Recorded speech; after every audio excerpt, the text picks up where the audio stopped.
আপনি পিতৃপক্ষে যান কেন? পিতৃপক্ষ হিন্দুরা মানে না, অশুভ ওটা।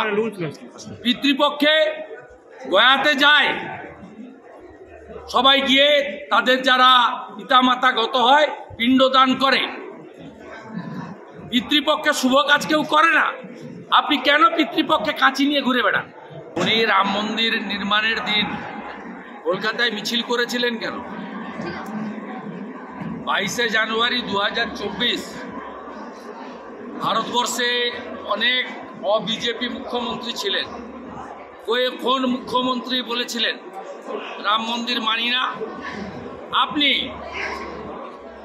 66 কোটি লোক যখন কুম্ভে স্নানে যায়, আপনি বলেন মৃত্যু কুম্ভ বিধানসভায় দাঁড়িয়ে। আপনি ঈদের দিন নামাজ পড়তে গিয়েছিলেন, গিয়ে বলছেন গন্ধা ধর্ম। আপনার অধিকার আছে? আপনি আমাদের বলছেন জুমলা পার্টির জুমলা গন্ধা ধর্ম। সব বিজেপির যারা করে 2,33,27,000 হিন্দু এবং আদিবাসীরা ভোট দিয়েছে, এদের সবার ধর্ম হচ্ছে গন্ধা। গন্ধা মানে নোংরা।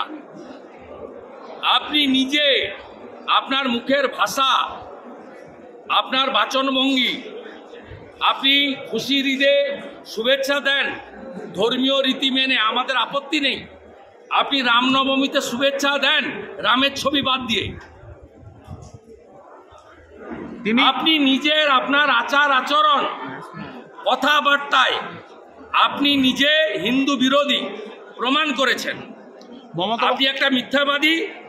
দীঘাতে হিটকোট টেন্ডারে লেখা আছে জগন্নাথ দেব সাংস্কৃতিক কেন্দ্র, আর আপনি র্যান্ডাম বলে যাচ্ছেন জগন্নাথ মন্দির। আপনার যদি ক্ষমতা থাকে, পুরীর জগন্নাথ মন্দিরের গেটে 4টে ভাষায় লেখা আছে হিন্দু ব্যতীত কাহারও প্রবেশ এখানে চলিবে না, কেবলমাত্র হিন্দুরাই প্রবেশ করবে। আপনি দীঘাতে লিখতে পারবেন তো? পারবেন? ক্ষমতা আছে? অনুব্রত মণ্ডল আবার বেরিয়েছে, বলছে খেলা হবে। অনুব্রত মণ্ডল বলছে খেলা হবে। কোথায়? বিহার জেলে 2 বছর ছিল, আরো 4 বছর থাকতে হবে। মুখটা বন্ধ করে রাখুন, আরো 4 বছর আপনাকে থাকতে হবে।